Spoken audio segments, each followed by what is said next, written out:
Tracking, alerting, protecting. This is WKYT News at 5:30. A Danville building owner evicts his tenants, but what he didn't expect was that his equipment would go with them. A dog abandoned and abused back in August finally has a new place to call home tonight. One man just used what's called a skimmer to rip off unsuspecting consumers. What you can do to protect yourself from that coming up.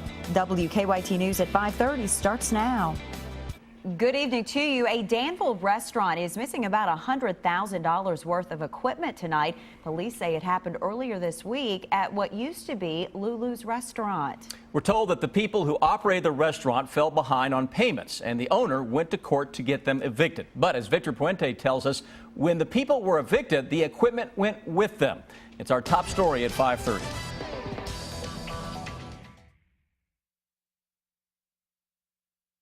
Restaurant looks to be complete, but a tour of the building shows it's missing a few key pieces. Big long stainless steel prep table right here. This was all stainless steel wash sinks. Jeff Cooper is a handyman who's helping the owner of the building. That owner, Tim Robbins, is in the middle of a legal battle with the former tenants. Cooper says not only did they take equipment, but they also left a dangerous situation. They've cut wires and we don't know what's wired up to everything. According to the eviction papers Robbins filed in August, Roy and Angela Martin began leasing the building last September, but hadn't paid rent in months. In a civil suit, he says they had also arranged to purchase his restaurant, Mermaids, which was housed in the business, to turn it into their own restaurant, Lulu's, but had so far failed to pay for it. A judgment last week evicted the Martins from the property, but Robbins says on their way out, they took all of the restaurant equipment with them. A neighbor took these pictures of the equipment being loaded onto several trucks.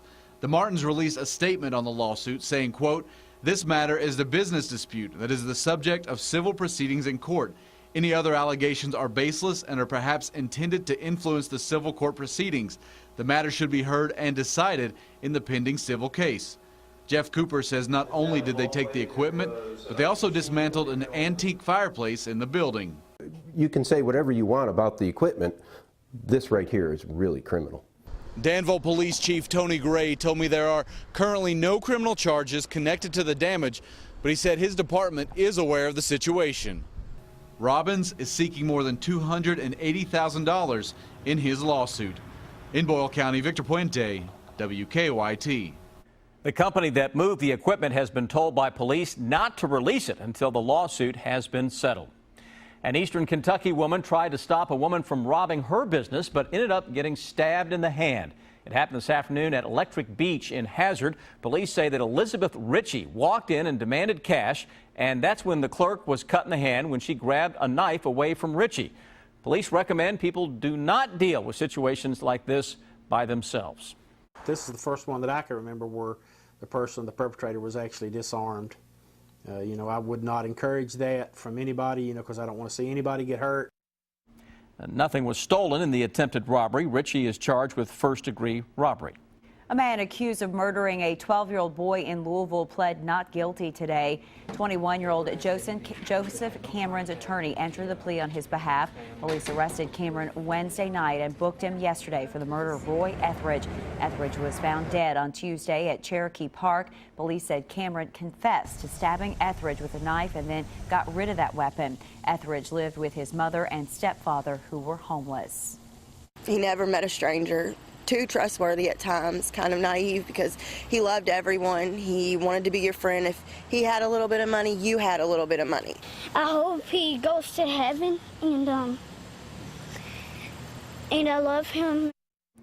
Cameron's bond was set at $500,000. He was also ordered to have no contact with the Etheridge family.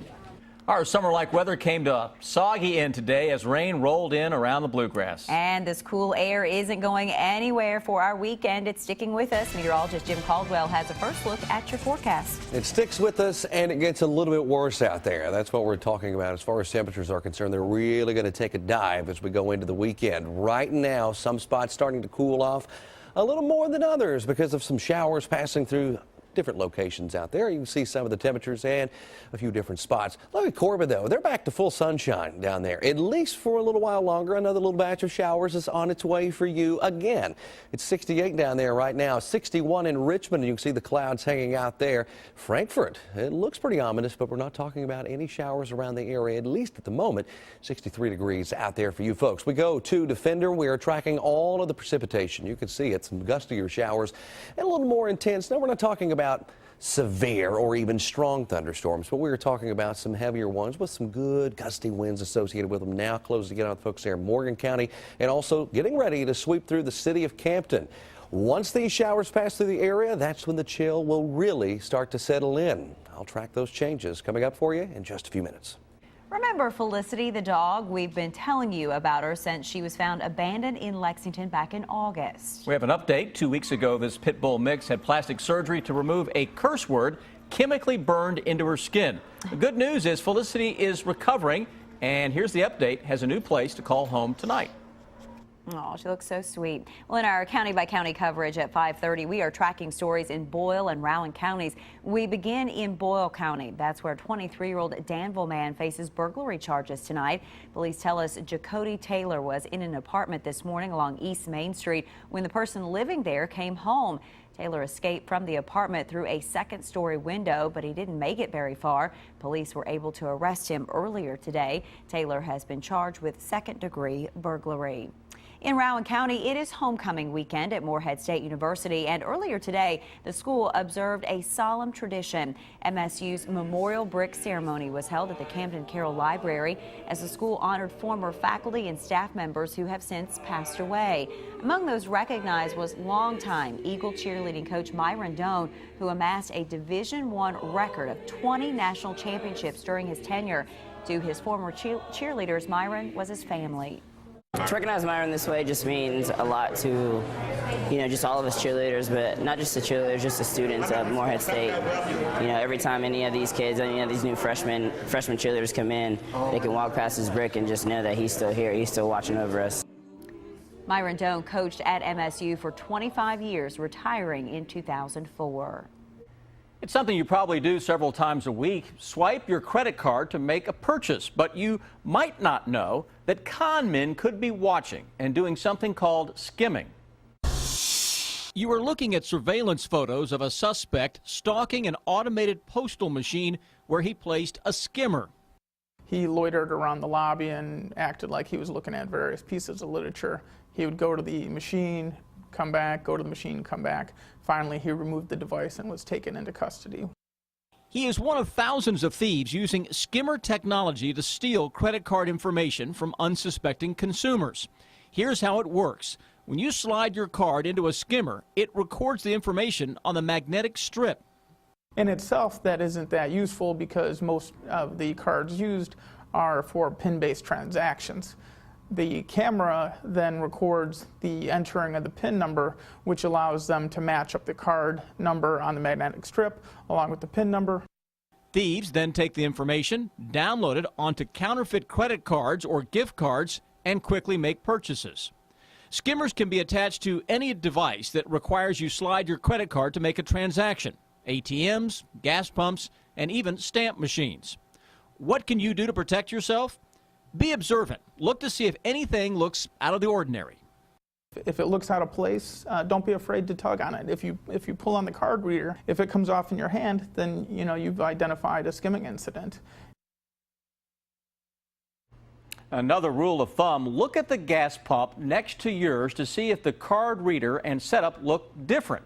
Unless skimmers are running a large operation, they probably are only skimming at one gas pump at a time.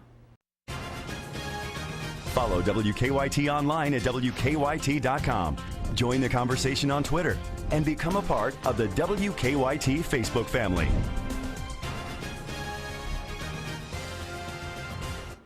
Electioneering rules in Kentucky could see some changes right before next month's election. And former Massachusetts Governor Mitt Romney shifts his attention to U.S. Senator Mitch McConnell. Good evening. Will the rules about electioneering at the polls in Kentucky change just before this year's hotly contested elections? A federal judge will hear arguments on October 13th in a suit that challenges the Kentucky law that forbids campaigning and campaign signs within 300 feet of a polling place. The statute was passed several years ago because of complaints about voters feeling harassed and the potential for vote fraud. In Kentucky's hard-fought U.S. Senate race, Republican Mitch McConnell, he's coming off a fundraising event in Lexington last night with 2012 GOP presidential nominee Mitt Romney. The former Massachusetts governor says he has no plans to run again, but he says it's important to re-elect McConnell for Kentucky and for the country. Meanwhile, McConnell's hard-charging Democratic challenger Allison Lundergan Grimes repeated her support for a hike in the minimum wage as she continues to emphasize economic issues in her campaign. Politico is reporting that former Secretary of State Hillary Clinton will be campaigning for Grimes before the election. Our WKYT studio, the venue for the first televised Lexington mayoral debate of the fall campaign. You can see that Sunday evening at 6 on the CW Lexington. Incumbent Mayor Jim Gray and his challenger, former Police Chief Anthony Beatty, will answer questions on a range of topics.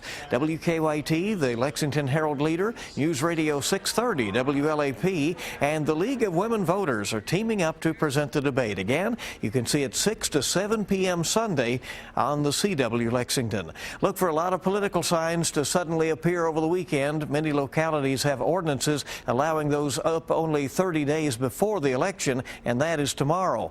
And Congressman Andy Barr is our guest on Kentucky Newsmakers this weekend. It airs Sunday morning at 6 on WKYT, repeats Sunday at 10 a.m. on the CW Lexington. Bill Bryant, WKYT. Well, we said it was a busy weekend. Here's another example. A breathtaking performance this weekend on stage in Lexington. Yeah, it is the Gala of the Royal Horses. It will be at Rupp Arena tomorrow. It is a show that combines horses and Spanish flamenco dancers. The event was only previously seen in Vienna and Spain. It features horses showing off maneuvers once used on the battlefield. It's a variety with horses. So you're going to see this beautiful man here flamenco dancing, then you're going to see the Lipizans doing the caprioles, the ears above the ground. You're going to see horses that actually go with the singers and the dancers together, so the whole gels in. So it's a whole show. It's not just for the horse people, it's for everybody. Beautiful animals. The show will be tomorrow night at 7:30. Tickets are about $23 and they're available at Ticketmaster.